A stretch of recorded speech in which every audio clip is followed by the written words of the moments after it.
Boa noite a todos e a todas. Estamos ao vivo no canal Falando em Português nesse dia 18 de fevereiro de 2026, 20 horas aqui no nosso querido Brasil, no nosso estado da Bahia. E vamos começar trazendo algumas notícias internacionais, depois trazer as nossas polêmicas nacionais. O Peru revive uma crise política interminável. Né? O Congresso do Peru derruba José Neri, o sétimo presidente do país em 10 anos. Para cada um. O Congresso do Peru censurou nesta terça-feira, 17 de o presidente do país, José Geri, o que, na prática, deixa a presidência vaga e abre uma nova crise política. Com 75 votos a favor, 24 contra e 3 abstenções, os parlamentares aprovaram uma das moções de censura apresentadas contra Gerri, acuado pelos escândalos que se acumularam nas últimas semanas. A queda de Gerri, que havia apenas 4 meses no cargo, abre caminho para as eleições de seu sucessor no Congresso. Ele será o 8º presidente do Peru em 10 anos, o que confirma o país como um caso único na região. Geri havia se envolvido em uma sucessão de escândalos que acabou lhe custando o cargo. Em dezembro passado, ele foi flagrado por câmeras em uma reunião fora do palácio com empresários chineses em um restaurante de Xifa, comida de origem chinesa muito popular no Peru, no distrito de Samboja, em Lima.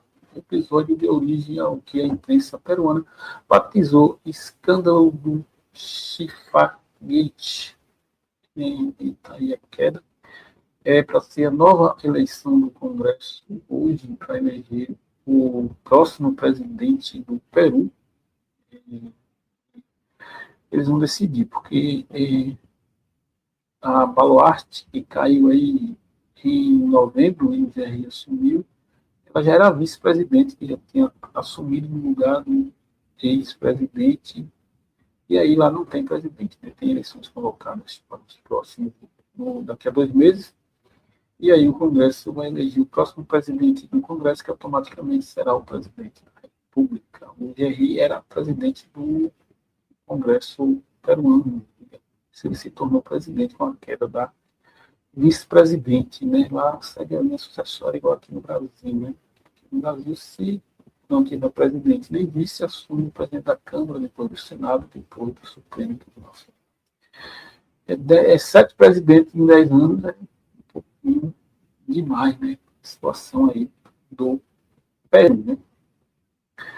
Mas pior está a situação em relação a os Estados Unidos e o Irã, né? Mas nós vamos trazer essa aqui dos Estados Unidos, Rússia e Ucrânia. Estados Unidos, Rússia e Ucrânia terminam negociações sem acordo para o fim da guerra. Após apenas 2 horas, conversas em Genebra são suspensas. A fonte russa descreveu o segundo dia de reunião como muito tenso. As negociações de paz entre a Ucrânia e a Rússia em Genebra terminaram abruptamente nesta quarta-feira, 18. Após apenas 2 horas, o presidente ucraniano Volodymyr Zelensky afirmou que as discussões foram difíceis e acusou a Rússia de tentar deliberadamente atrasar o progresso rumo a um acordo para pôr fim à guerra que já dura 4 anos. As negociações de paz, mediadas pelos Estados Unidos, ocorrem na Suíça, enquanto o presidente americano Donald Trump sugeriu 2 vezes nos últimos dias que cabia à Ucrânia e a Zelensky tomar medidas para garantir o sucesso das conversas. É mais uma conversa entre Estados Unidos e Rússia, né? Muito mais do que o Zelensky opinar em alguma coisa. Os Estados Unidos diz e o Zelensky segue. Né? Esperamos que no futuro próximo, né, essas conversas realmente evoluam e acabem com a guerra. Né? Porque quem sofre com a guerra não é o Zelensky, não é o Donald Trump, não é o Vladimir Putin. É a população ucraniana, que há 4 anos vive em guerra lamentavelmente. Né? E a escalada de tensão segue entre Estados Unidos e Irã. E aí teve movimentação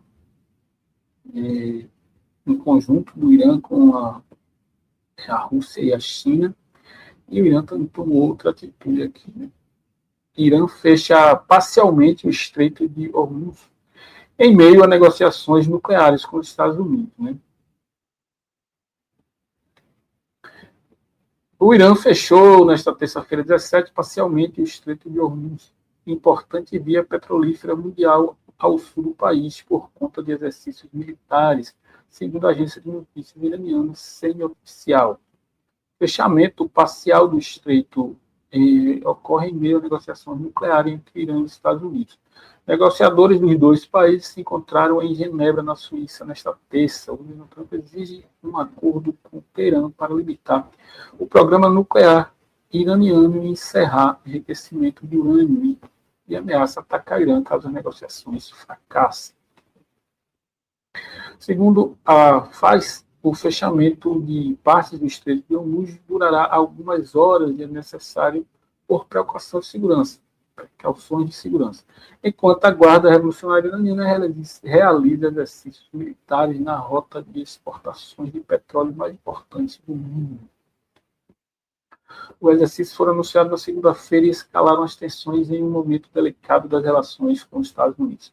Além disso, dezenas de navios de guerra norte-americanos estão estacionados na região. O Irã já havia ameaçado no passado fechar o estreito se fosse atacado, medida que bloquearia um ponto do fluxo global de petróleo e elevaria os preços do petróleo público.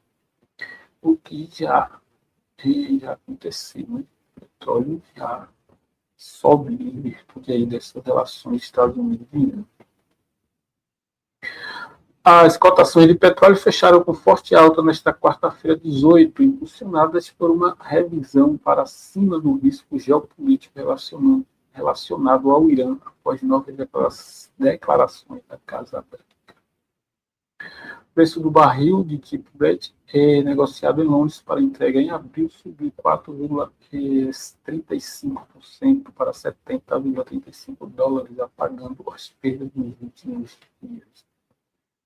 Aí já tem essa questão do petróleo subir em virtude dessas ameaças. Né? Imagine se acontecer realmente um conflito na região. Né? E será que vai acontecer?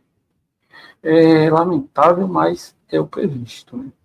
Tanta tensão pelo mundo, tantas guerras e essa tensão entre Estados Unidos e Irã, e gerar um conflito, talvez não fique só entre Estados Unidos e Irã. Né?